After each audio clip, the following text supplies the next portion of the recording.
Have you ever poured your heart and soul into a project only to have your team vanish when things got tough? Imagine this. You've built a startup from scratch.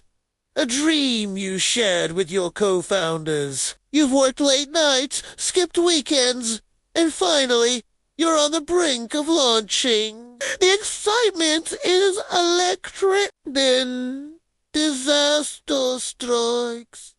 A major setback, a critical bug, a funding crisis, whatever it is. It's big. You call a team meeting, expecting to rally the troops, to brainstorm solutions, to fight back together. But instead of a team, you're met with silence. Emails go unanswered. Calls go to voicemail. One by one, your partners,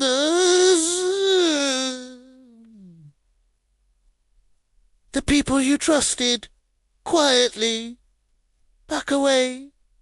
They've lost faith. How? The office, once buzzing with energy, is now eerily quiet. It's just you, the flickering computer screen, and the mountain of problems they left behind. The weight of it all is crushing. Doubt creeps in. Maybe they were right.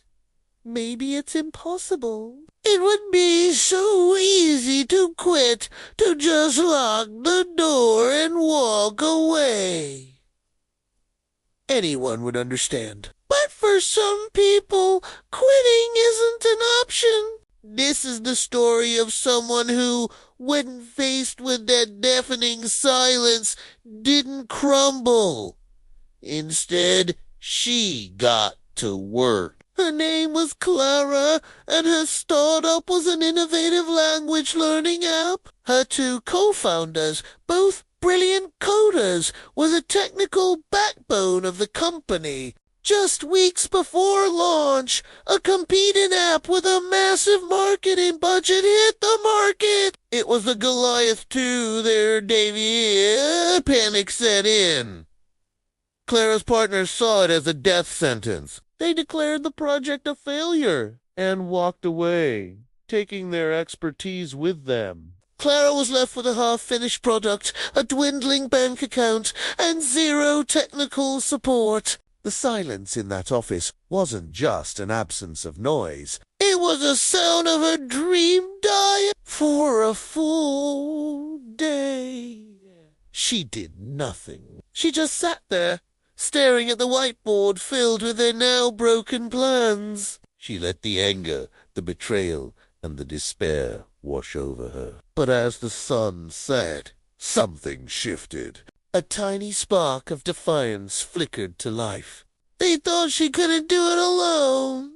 They thought she would give up. She decided to prove them wrong. She wasn't a coder, but she was a relentless learner. She got to work. Her days became a blur of online tutorials, programming forums, and endless cups of coffee. She broke down the complex code, piece by piece, learning just enough to fix the most critical bugs. She taught herself basic UI design to polish the app's interface. She rewrote the entire marketing plan, focusing on grassroots communities instead of expensive ads. She reached out to language teachers and student forums, offering free beta access in exchange for honest feedback. The response was slow at first, but then it started to build. People loved the app's unique approach, an approach Clara had championed from the beginning. They became her new team, her new source of motivation. Every bug report she fixed, every feature request she implemented, she did it herself. The silence of the office was no longer lonely. It was filled with focus and determination. She was no longer just the CEO. She was the lead developer, the head of marketing, the customer support team. and the janitor.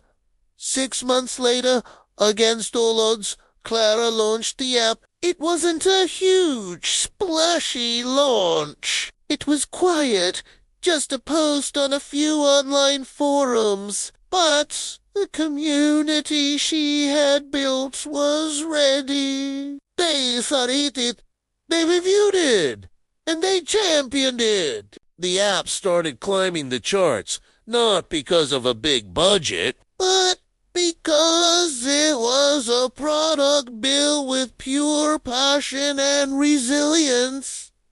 One day, Clara got an email. It was from one of her former co-founders. He'd seen the app's success and wrote, "Wow, I can't believe you did it." Clara simply replied, "I got to work." Her story is a powerful reminder. There's hope. The greatest obstacle isn't the competition or the market, it's the doubt from those around you. And when your team goes silent, sometimes the best response is to let your actions make all the noise. Thanks for watching. And if this story resonated with you, hit that subscribe button for more.